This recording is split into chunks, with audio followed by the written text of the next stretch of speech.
அழகான மாலை நேரம்.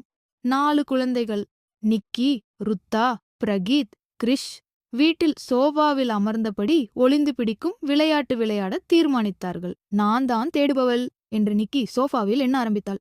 மற்றவர்கள் எல்லோரும் ஒளிந்து கொண்டார்கள். ருத்தா பழைய அலமாரிக்குள், கிரிஷ் கட்டிலின் கீழ், பிரகீத் ஜன்னல் திரையின் பின்னால் ஒளிந்து கொண்டார்கள். நிக்கி எழுந்து தேட ஆரம்பித்தாள். சிட்டேன் பிரகீத், சிட்டேன் கிரிஷ் என்று கத்தினாள். அந்த நேரத்தில் ருத்தா அலமாரிக்குள் ஒரு ரகசிய கதவை கண்டாள். அது தானாகவே திறந்தது. அது ஒரு மாய உலகம். அதை கண்டு திகைத்து போனாள்.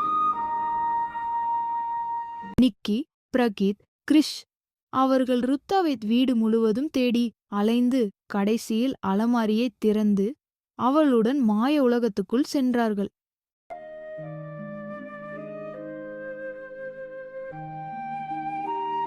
மின்னும் மாளிகைகள், வானவில் பாலங்கள், அழகான தோட்டங்கள், பொன்னிற அருவிகள், அழகான பிறை பார்த்து ரசித்தார்கள்.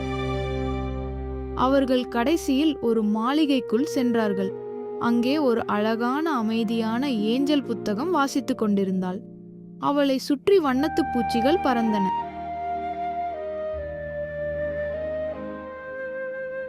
அவர்கள் ஏஞ்சலை நெருங்கினார்கள். அந்த ஏஞ்சல் சொன்னால், குழந்தைகளே, இது ஒரு மாய உலகம்.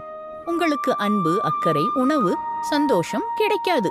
உங்க வீட்டில தான் கிடைக்கும். அதுதான் உண்மையான மகிழ்ச்சி உலகம். திரும்பி செல்லுங்கள். அவர்கள் அனைவரும் மீண்டும் அலமாரி வழியாக வீட்டிற்கு திரும்பினார்கள்.